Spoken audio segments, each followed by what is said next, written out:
नमस्कार प्यारे साथियों, देशवासियों, जय सरदार, जय संविधान, जय भीम। मैं डॉक्टर आर एस पटेल और आप देख रहे हैं बुलेटिन 8 PM पर सरकार से तीखा सवाल।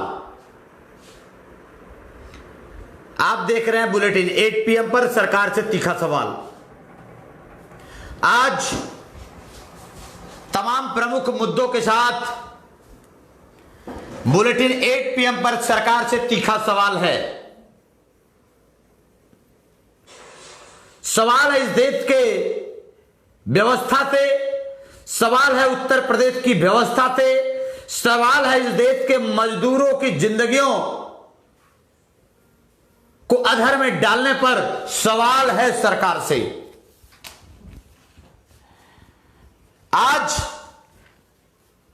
देश में गुस्सा है, देश में दुर्व्यवस्था है, इस मुद्दे पर सवाल है। तो सबसे पहले अपने महापुरुषों को नमन करता हूं।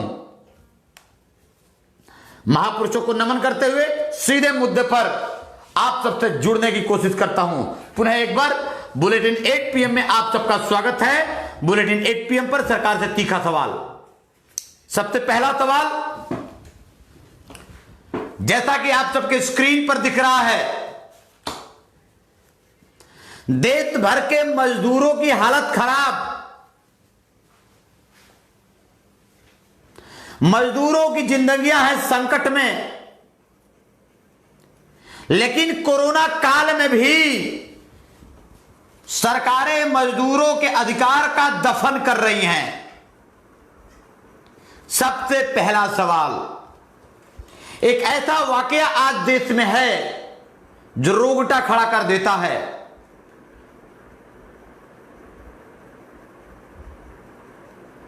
नासिक से चली एक महिला मजदूर पैदल अपने घर सतना को, सतना आते आते 9 महीना 9वीं माह की प्रेग्नेंट महिला, जिसका 9वां माह चल रहा था, नासिक में जिंदगी गुजर बसर करना मुश्किल हो गया। वह बेचारी अपने परिवार के साथ, जब सरकारों ने कोई मदद नहीं दिया तो उसको बेसहारा होकर घर को चलना पड़ गया। आखिर वह मां, वह बेटी, वह महिला नासिक से पैदल चलते चलते 70 किलोमीटर की ही सफर पूरा की थी कि उसको लेबर पेन हो गया, प्रसव पीड़ा उठ गया और सड़क पे ही बिना डॉक्टरों का, बिना व्यवस्था का, भीड़ के बीच में उसने बच्चा को जन्म दिया। और देखिए उस मां के दास्तान को। वह मां बच्चा पैदा करने के 1 घंटे बाद फिर अपने दुधमुहे बच्चे को, तत्काल पैदा होने वाले बच्चे को लेकर फिर वो मां पैदल चल देती है और 160 किलोमीटर लगातार वो मां पैदल चलती है। हाय रे इस देश की सरकारें, हाय रे मोदी तेरी व्यवस्था, हाय रे शर्म से मर जाना चाहिए देश के सरकारों। तुमको तो चुल्लू भर पानी में डूब मरना चाहिए बेईमानों सरकारों। ऐसी घटना से सीने में आग लग जाती है। बताइए भैया,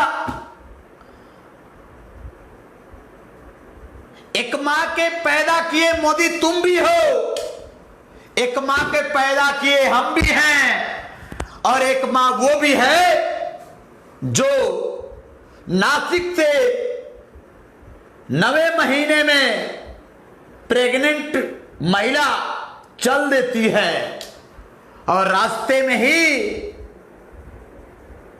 सब गुजरता है जिसको सहना पड़ता है। सवाल है मोदी जी, बिना तैयारी का लॉकडाउन और देश में 15 से 20 करोड़ मजदूर, दिहाड़ी मजदूरों के जिंदगियों पे संकट डालने का पाप किया है आपने। इसलिए एक बात याद रखना, गोबर भक्तों याद रखना, इस देश के अंधभक्तों भी याद रखना,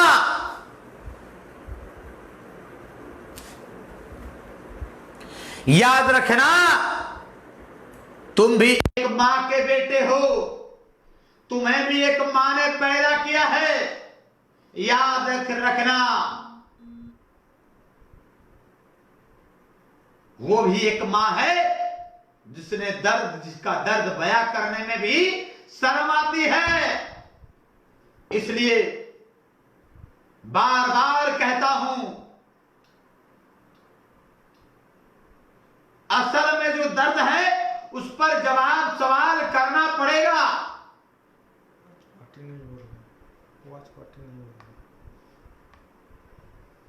इसलिए बार बार कहता हूं मोदी जी, सवाल है और सवाल करना पड़ेगा। देश के सैकड़ों क्रांतिकारी जो फेसबुक लाइव पर हैं, मैं आपसे अनुरोध करता हूं, इस देश के संगियों, हमारे फेसबुक लाइव से तुम्हारे पेट में दर्द होता है। देश के संविधानवादी जब सवाल करते हैं तुमसे तो तुम्हारे पेट में दर्द होता है। लेकिन कल्पना करना, एक मां ने तुमको भी पैदा किया है और वह बच्चा जो सड़क पे पैदा हुआ उसको भी एक मां ने पैदा किया है। शर्म से चुल्लू भर पानी में डूब मरना चाहिए संगियों तुमको। अंधभक्तों, मोदी के हर कारतूत पर तुम्हारी हाजी हाजी है। ऐसे गंदगी पर तुमको शर्म से डूब मरना चाहिए। इसलिए सवाल है, कोई भूख से मरता है, मजदूरों का दर्द कौन समझता है। आज की घटना हम आप सबको बता दें, देश भर की ऐसी घटनाएं, रोज रोज जी हिला देने वाली, अंदर से झकझोर देने वाली घटनाएं पूरे देश में रोज रोज हो रही है। ऐ देश के दलितों, पिछड़ों, अल्पसंख्यकों, हमें अपनी आवाज बुलंद करनी पड़ेगी और इस देश में जाहिलता पैदा करने वालों का भंडा फोड़ करना होगा। इसीलिए तो बुलेटिन 8 PM पर रोज रोज सवाल करने आता हूं और देश के दलितों, पिछड़ों को बुलेटिन 8 PM में जुड़ करके इस देश के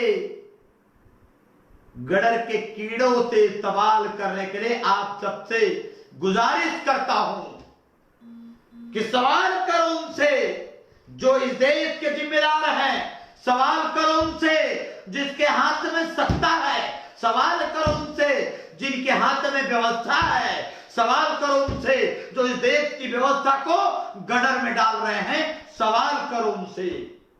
आज देश के कोने कोने में दिहाड़ी मजदूरों की जो हालत है वो किसी से छिपा नहीं है।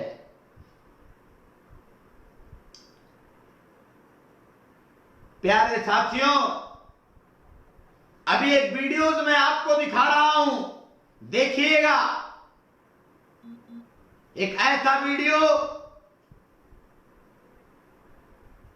जो उत्तर प्रदेश में ही लोग सड़क पर धरना पे बैठे हैं। देखिएगा, सुनिएगा, समझिएगा। मध्य प्रदेश के रीवा में, जहां एक तरफ पूरे देश में लॉकडाउन है, गरीबों की बस्तियां उजड़ रही हैं, लोग घर छोड़कर, अपने काम छोड़कर अपने घरों को जाने को विवश हैं। लेकिन देश की जाहिल सरकारें एक तरफ गरीबों की बस्तियां उजाड़ने में भी लगी हैं। मैं अभी वीडियोज आपके सामने ला रहा हूं। एक तरफ उत्तर प्रदेश में धरना पे बैठे मजदूर अपने घरों पे को जाने की मांग पे अड़े हैं, दूसरी तरफ मध्य प्रदेश में रीवा जिले में सरकार के नुमाइंदे गरीबों के घरों पर बुलडोजर चला रहे हैं। ये आप देखिए और आप खुद विचार करिए और सवाल करिए इस देश के उन सरकारी नुमाइंदों से और सरकारों से। आप खुद विचार करिए।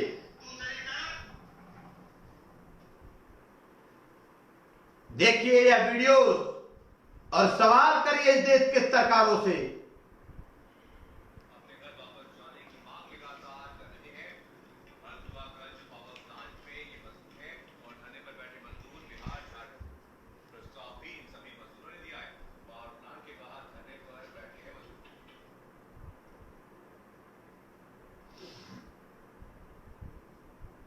अलीगढ़ में धरना, अपने घर वापस जाने की मांग लगातार कर रहे हैं। हल्द्वागंज पावर प्लांट में ये मजदूर है और धरने पर बैठे मजदूर बिहार झारखंड के रहने वाले और खुद के टिकट खरीदने का प्रस्ताव भी इन सभी मजदूरों ने दिया है। तो पावर प्लांट के बाहर धरने पर बैठे हैं मजदूर। कुछ तस्वीरें भी आप तक पहुंचा रहे हैं। मुकेश भी हमारे साथ हमारे संवाददाता जुड़ गए। मुकेश, और क्या कुछ जानकारी आपके पास, क्या कुछ मांगे यहाँ पर मजदूर उठा रहे हैं? जिस तरह से लॉकडाउन जब से शुरू हुआ है लगातार मजदूर परेशान नजर आ रहे हैं क्योंकि कंपनियां बंद हो गई हैं और मजदूर वहीं के वहीं फंसे हुए हैं। इसी तरह काशीपुर पावर हाउस है, यहाँ पर जो है हजारों की तादाद में मजदूर यहाँ काम करता है जो कि बाहर अन्य प्रदेशों के रहने वाले हैं।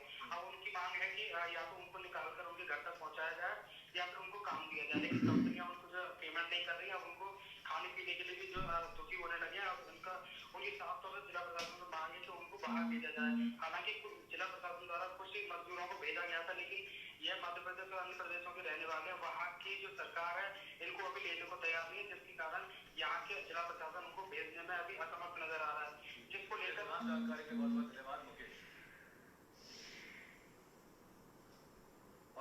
तो एक तरफ सरकार मजदूरों को घर पहुंचा रही है तो दूसरी तरफ उन्हीं मजदूरों के आशियाने पर बुलडोजर भी चल रहा है। रीवा में नगर निगम ने सैकड़ों मजदूरों के घरों को उजाड़ कर आज उनको सड़क पर रहने के लिए मजबूर कर दिया। देखिए।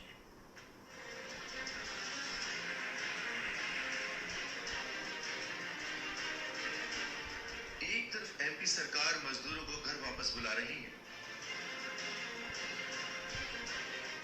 तो दूसरी तरफ मजदूरों के आशियाने पर सरकार बुलडोजर चला रही है। लॉकडाउन में सौंदर्यीकरण के नाम पर आफत का बुलडोजर। कोरोना काल में एक तरफ सरकार लोगों को घर में रहने के लिए बोल रही है तो दूसरी तरफ रीवा में खुद सरकार मजदूरों को घर से बेघर कर रही है। प्रशासन ने सौंदर्यीकरण के नाम पर इन मजदूरों को आज सड़क पर ला दिया है। रीवा के रतहरा बस्ती में तालाब के चारों तरफ रह रहे श्रमिक परिवारों के ऊपर निगम ने बुलडोजर चला दिया, जिसके बाद सैकड़ों की तादाद में श्रमिक परिवार बेघर हो गए।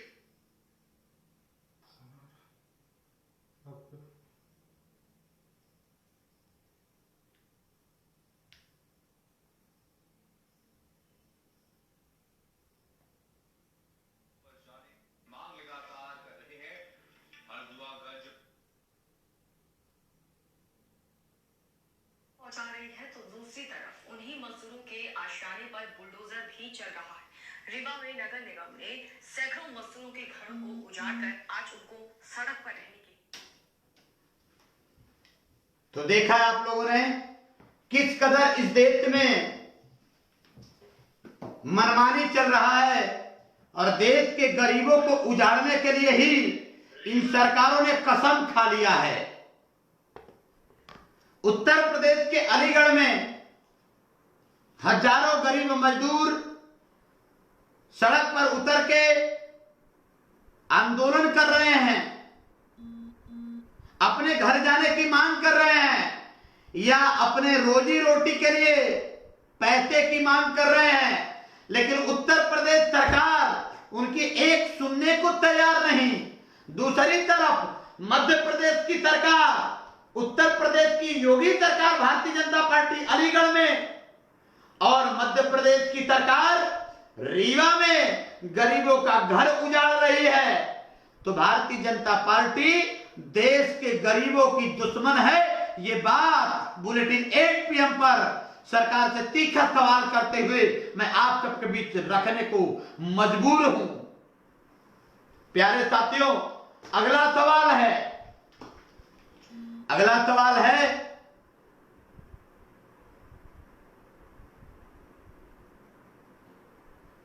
देश भर में जब करोड़ों मजदूरों की जिंदगियां संकट में है तो पीएम केयर फंड जो करोड़ों अरबों रुपया मोदी जी आपने गुलियाया है, वो पैसा किस काम के लिए है मोदी जी? ये सवाल है।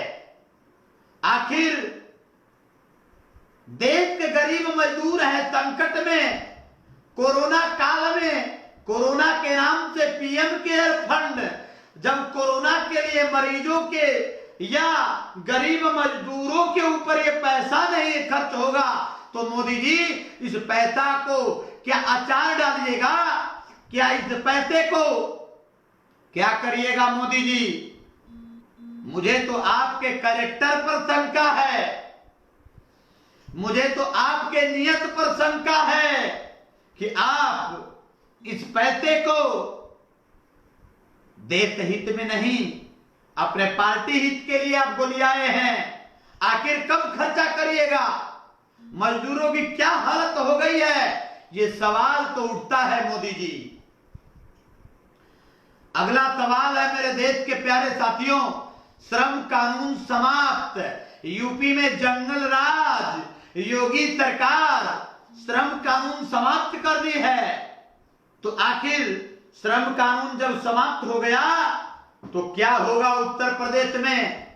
तो अब जान लीजिए कि श्रम कानून क्या था, इसको पहले आपको जानना जरूरी है, जिसको उत्तर प्रदेश की योगी सरकार ने, भारतीय जनता पार्टी की सरकार ने श्रम कानून को समाप्त कर दिया। एक तरफ पूरे देश के मजदूरों का रोजी रोटी खत्म, अपने काम को छोड़कर अपने घरों को भागने के लिए मजबूर है। दूसरी तरफ योगी सरकार ने श्रम कानून समाप्त कर दिया। यह देश में दलितों, पिछड़ों और मजदूरों के साथ कुठाराघात है। योगी सरकार देश के गरीब, दलित, पिछड़ों की दुश्मन है। मैं बताता हूं श्रम कानून क्या है। श्रम कानून मजदूरों का अधिकार देता है। श्रम कानून में काम करने के घंटे निर्धारित हैं। 8 घंटे से ज्यादा श्रम कानून के अंतर्गत काम नहीं कराया जा सकता। यदि 8 घंटे से ज्यादा काम कराते हैं तो हर घंटे दूना रेट पर काम देना पड़ेगा या हर घंटे का दूना रेट देना पड़ेगा। यह श्रम कानून है। श्रम कानून में विश्राम काल निर्धारित है। 8 घंटे का काम में 4 घंटे काम करने के बाद आधे घंटे का विश्राम नियत है। वेतन में वार्षिक छुट्टियां निर्धारित हैं। अल्पमत मजदूरी की व्यवस्था नियत है। यह श्रम कानून है। समान कामों में पारिश्रमिक शुल्क निर्धारित है। यह श्रम कानून का नियम है। रात के समय में कार्यस्थल पर स्त्रियों की सुरक्षा करना कंपनियों के खर्चों में निहित है। रात में काम कराने का शुल्क दुगुना होता है। यह श्रम कानून में निहित है। कार्यकाल में कोई मजदूर चोटिल होता है तो उसका पूरा का पूरा मेडिकल खर्चा कंपनी को वहन करना पड़ता है। नौकरी के लिए आवश्यक डॉक्टर निर्धारित किए जाते हैं। यह श्रम कानून के अंतर्गत है। लेकिन ये सारे कानून योगी सरकार ने समाप्त कर दिया। अब क्या कर दिया इसको जानिए। योगी सरकार ने मजदूरों के जीवन पर डंडा चला दिया। यूपी में श्रम कानून को समाप्त करके एक नया कानून बनाया। क्या है उसमें? अब कंपनियां अपने मर्जी से रेट निर्धारित करेंगी। यानी कम से कम कल्पना करिए 12 घंटे काम कराएगी 120 रुपया में। 12 घंटे काम कराएगी 120 रुपया में, या उनकी चाहे जो मर्जी हो, 12 घंटे से कम का काम नहीं होगा। और यदि आप एक्स्ट्रा काम करते हैं तो आपको दुगना पैसा नहीं मिलेगा। पर घंटे का जो 12 घंटे में 120 रुपए का एवज होगा, वह पैसा गरीबों को मिलेगा। साथियों, अगला क्या है? कोई पारिश्रमिक शुल्क अलग से नहीं होगा, कोई मजदूरों को अलग से सुरक्षा नहीं होगी। कंपनियां चाहेंगी, जब चाहेंगी तब आपको निकाल फेंकेगी। यह नया कानून है योगी जी का। ओवर टाइम का कोई पैसा नहीं मिलेगा। आखिर या मिलेगा तो उसी के अनुसार मिलेगा। तो साफ शब्दों में है, देश के गरीब, दलित, पिछड़ा, मजदूर का जो अधिकार था उत्तर प्रदेश में, उसको समाप्त कर दिया गया। भाजपा शासित राज्यों में लगभग समाप्त कर दिया गया। मध्य प्रदेश में भी समाप्त कर दिया गया, उत्तर प्रदेश में भी समाप्त कर दिया गया, गुजरात में भी समाप्त कर दिया गया। लगभग भारतीय जनता पार्टी शासित राज्यों में समाप्त कर दिया गया। आखिर इस देश के दलित, पिछड़ा, मजदूर, गरीब विरोधी भारतीय जनता पार्टी के मंशा को इस देश का दलित, पिछड़ा, मजदूर कब समझेगा? इसलिए मैं बार बार कहता हूं, बुलेटिन 8 PM पर, ऐ देश के दलित, पिछड़ों, मजदूर, ऐ मेरे भाइयों,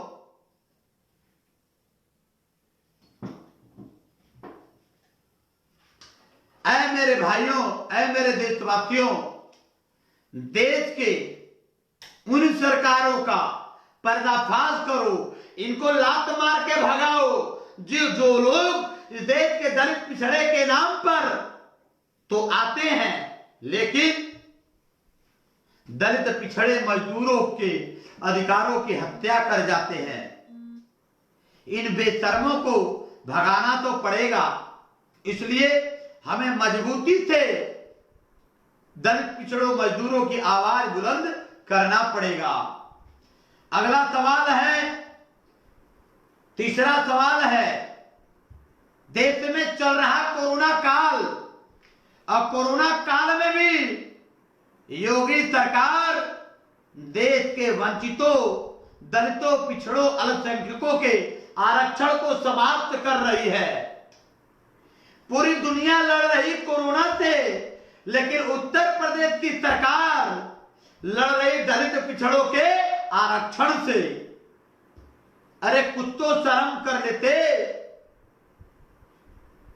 उत्तर प्रदेश में ब्राह्मणवाद हावी है। मैं देश के सैकड़ों क्रांतिकारियों से अनुरोध करता हूं, यह काला चिट्ठा मैं लेके बैठा हूं, और इस काले चिट्ठे को जब मैं आपके सामने बताता हूं तो आप इस लाइव को इतना शेयर करिए कि इस देश के ब्राह्मणवादी विचारधारा के पेट में दर्द पैदा हो जाए।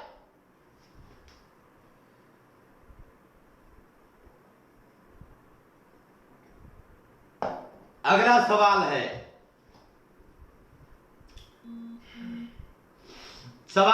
प्यारे साथियों, तीसरा सवाल है, देश में कोरोना काल है, लेकिन योगी सरकार में दलितों, पिछड़ों, वंचितों का बेहाल है, आरक्षण का बुरा हाल है, और ब्राह्मणवाद चरम पर मस्त व्यवस्था हाल है। तो जानिए कि उत्तर प्रदेश में ब्राह्मणवाद कैसे हावी है।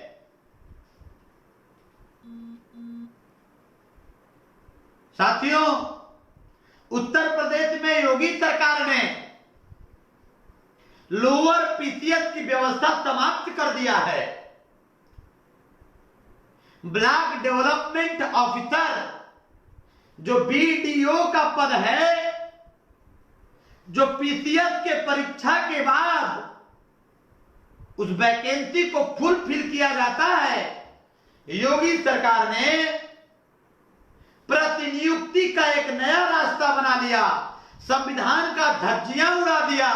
PCS का बिना परीक्षा कराए प्रतिनियुक्ति के आधार पर BDO पद पर भर्तियां करवा रहे हैं, अर्थात दलितों पिछड़ों के अधिकार को समाप्त कर दिया गया है, संविधान की धज्जियां उड़ा दिया गया है, अर्थात आरक्षण को ताक पे डाल दिया गया है।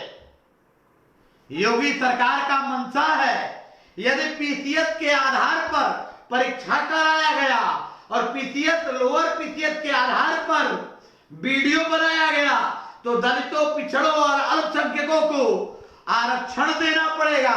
इसलिए प्रतिनियुक्ति का नया रास्ता बना लिया गया और दलितों पिछड़ों का आरक्षण समाप्त कर दिया गया।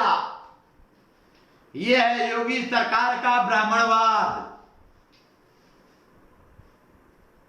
ऐ मेरे देश के दलितों पिछड़ों और मुसलमानों, ऐ मेरे देश के दलित पिछड़ों, जागो जागो जागो।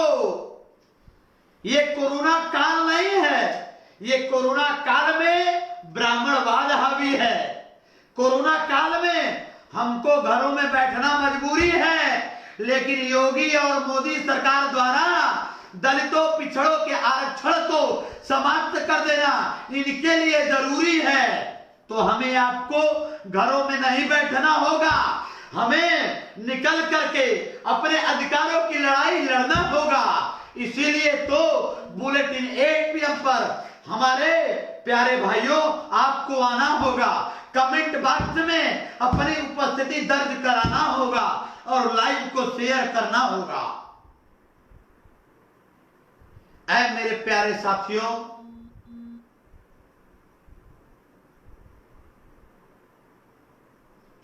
PCS की परीक्षा समाप्त करके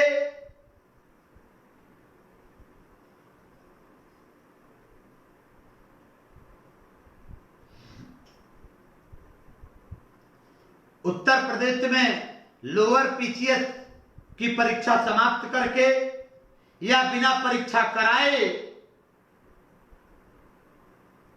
BDO पद का निर्धारण योगी जी संविधान का सरासर उल्लंघन है। तो दलितों पिछड़ों अल्पसंख्यकों इस बात को जानो कि यदि प्रतिनियुक्ति के आधार पर नियुक्ति का रास्ता खोला गया तो जिस तरीके से मोदी सरकार ने प्राइवेट द्वारा केंद्र में सचिव बनाया गया, केंद्रीय सचिव बिना IAS का केंद्रीय सचिव बनाया गया, उसी स्तर पर उत्तर प्रदेश की योगी सरकार द्वारा बिना परीक्षा कराए BDO पद पर नियुक्ति का जो रास्ता बनाया गया है, यह देश के संविधान के साथ सरासर बेईमानी है, संविधान का सरासर उल्लंघन है। दलितों पिछड़ों के आरक्षण का हक। ऐ दलित पिछड़े का मेरे शोषितों वंचितों, जागो जागो। और कोरोना काल में भी योगी सरकार का विरोध दर्ज कराओ। सरदार सेना सामाजिक संगठन द्वारा उत्तर प्रदेश में जल्द ही आंदोलन करने का निर्णय लिया जाने वाला है। इसलिए हमें इस बात को जानना है कि किस कदर उत्तर प्रदेश में हालात चल रही है, ब्राह्मणवाद कैसे हावी है, वो एक नमूना मैं आप सबको बता रहा हूं। जानिए, आइए हम BHU का समीक्षा करते हैं। BHU नाम का एक गरीब ब्राह्मण गांव है, गरीब ब्राह्मण गांव। सवर्ण मत कहिएगा, सवर्ण में तो लाला भी आता है, ठाकुर भी आता है, भूमिहार भी आता है, लेकिन लेकिन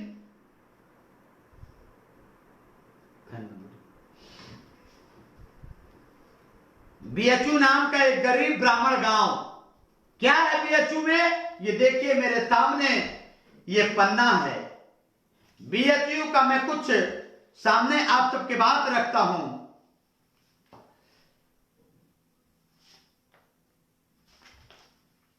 बेचारा गरीब ब्राह्मण गांव बीएचयू, उत्तर प्रदेश का बनारस, बनारस में बनारस हिंदू विश्वविद्यालय बीएचयू में देखिए ब्राह्मणवाद कैसे हावी है, बहुत ही गरीब। इन बेचारों को आरक्षण दो, अभी ये हाल बिना आरक्षण के है। एक बानगी बीएचयू यूनिवर्सिटी का हाल देखिए, कितने गरीब है बेचारे ब्राह्मण। देखिए किस पद पर कितने ब्राह्मण भरे हैं बीएचयू में। देखिए चांसलर पंडित गिरधर मालवीय, बीएचयू का chancellor Pandit Girdhar Malviya, vice chancellor Lala Rakesh Bhatnagar, chairman BOG IIT Pandit Girish Tripathi, rector professor VK Shukla, registrar doctor Neeraj Tripathi, परीक्षा नियंता डॉक्टर मनोज पांडे, छात्र अधिष्ठा प्रोफेसर महेंद्र कुमार सिंह, चिकित्सा अधीक्षक डॉक्टर विजयनाथ मिश्रा, चिकित्सा अधीक्षक doctor Vijaynath Mishr, chief proctor professor Rojna, उप परीक्षा नियंता प्रोफेसर एसके उपाध्याय, सलाहकार प्रशासन वित्त परीक्षा डॉक्टर केपी उपाध्याय, सलाहकार परीक्षा पंडित एमआर पाठक, चेयर प्रोफेसर अंबेडकर चेयर, कहने को अंबेडकर चेयर लेकिन उसके मालिक प्रोफेसर मंजित चतुर्वेदी। वारे गरीब गांव, पंडित जी का गांव बीएचयू। आगे सुनिए, chair professor Deendayal Upadhyay chair doctor Shyam Kartik Mishra. आगे सुनिए, समन्वयक भोजपुरी अध्ययन केंद्र प्रोफेसर श्री प्रकाश शुक्ला। वारे गरीब बीएचयू, गरीब पंडित जी का गांव। आगे सुनिए, समन्वयक Malviya peace centre professor Priyankar Upadhyay, chairman AIIMS सलाहकार समिति doctor OP Upadhyay, Mahamana teachers training centre institute professor AK Tripathi, director Ved Vigyan Kendra doctor Upendra Tripathi, director Malviya Mulya Anushilan Kendra professor Asaram Tripathi, director IMS BHU professor Vijay Kumar Shukla, director dean Ayurveda faculty professor Yamini Bhushan Tripathi, director management study professor Sujit Kumar Dubey, director institute of science professor Anil Kumar Tripathi, director Bharat Adhyayan Kendra professor Sadashiv Dwivedi, dean institute of science professor Sadashiv Dubey, dean institute of science professor Mallikarjun Joshi, dean arts faculty professor UC Dubey, dean management studies professor PS Tripathi, dean social sciences professor Ram Pravesh Pathak, dean education faculty professor RP Shukla, dean Sanskrit Vidya Dharma Sankay professor Chandrama Pande, dean law faculty doctor RP Roy, dean commerce faculty professor CP Mall, principal Mahila Vidyalaya महिला महाविद्यालय BHU, professor Chandrakala Tripathi, chairman school board professor Ramashankar Dubey, विधि अधिकारी Abhay Pande, placement officer Nityanand Tiwari, chief warden guest house professor Rakesh Pande, Bharat Adhyayan Kendra में नियुक्त chair professor. अगली बात सुनिए, सुन लिया आप लोगों ने, बीएचयू के गरीब ब्राह्मणों की नियुक्ति का हाल सुन लीजिए। अगला सुनिए, भारत अध्ययन केंद्र में नियुक्त चेयर प्रोफेसर का लिस्ट सुनिए। Professor Kamlesh Datt Tripathi, professor Yugal Kishore Mishra, professor Rakesh Upadhyay, professor Malini Awasthi, Shrimati Malini Awasthi. Bharat Adhyayan Kendra में शताब्दी विजिटिंग फेलो में सुनिए, doctor Manju Dubey, doctor Malay Kumar Jha, doctor Amit Kumar Pande, Archana Dixit, Anupati Tripathi, Geeta Yogesh Bhatt, Pallavi Trivedi, Malavika Tiwari, doctor Gyanendra Narayan Rai. सवाल है योगी जी, आपसे सवाल है, दलितों पिछड़ों के आरक्षण पर आपकी कुटिल नजर है। अरे लेकिन जरा बीएचयू के गरीब ब्राह्मणों का भी तो ध्यान दे देते।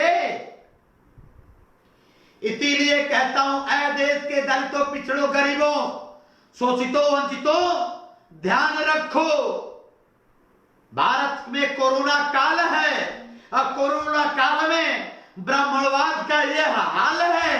अब ब्राह्मणवाद नहीं, यह सामंतवाद का हाल है।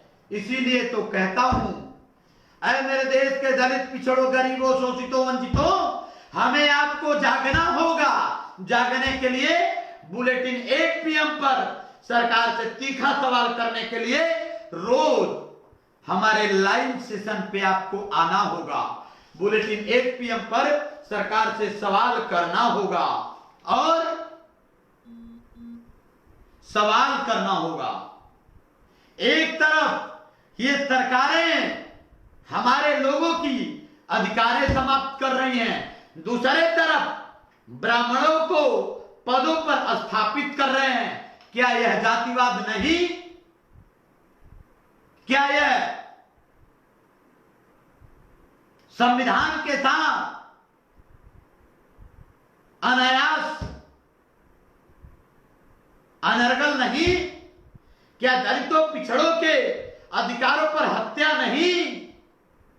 उसके बाद भी इस देश के बेशर्म सरकारों को तनिक भी शर्म नहीं है। योगी सरकार को तो एकदम शर्म नहीं है। उत्तर प्रदेश की योगी सरकार ने इतना होने के बाद भी पीसीएस से बिना पीसीएस परीक्षा कराए ब्लॉक डेवलपमेंट ऑफिसर नियुक्त कर दे रहा है या करने का प्लान कर लिया है। हमें मांग करना होगा, हमारी आपकी मांग तेजी से उठना होगा कि ऐ योगी सरकार होश में आओ और अपने यह नियम वापस लो। कोरोना काल में क्या जरूरत है प्रतिनियुक्ति की? यह देश के पिछड़ों दलितों के साथ कुठाराघात है। इसलिए मैं बार बार कहता हूं, बुलेटिन 8 PM पर सरकार से तीखा सवाल करने के लिए हमें आपको लाइव पर आना होगा और सवाल करना होगा। तो रोज आते रहिए, हमारे साथ जुड़ते रहिए बुलेटिन 8 PM पर सरकार से तीखा सवाल के लिए। आज का कोरोना अपडेट, अब तक पूरे देश में 67,160 से ज्यादा लगभग कोरोना पॉजिटिव हो गए हैं और आज सबसे ज्यादा आंकड़ा पार कर गया।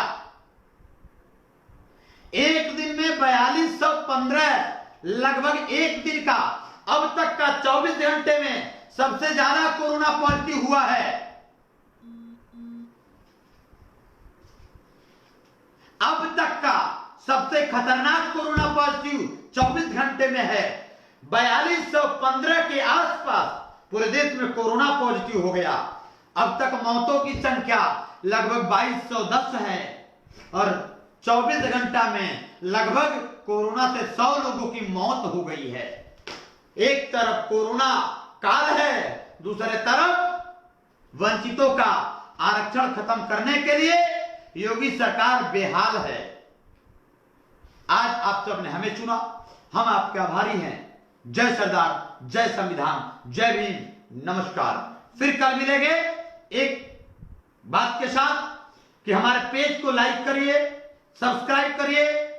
DR Patel for SS page है, इसको लाइक करें, सब्सक्राइब करें और वीडियो को शेयर करें। हमारा यूट्यूब चैनल है वंचित विजन,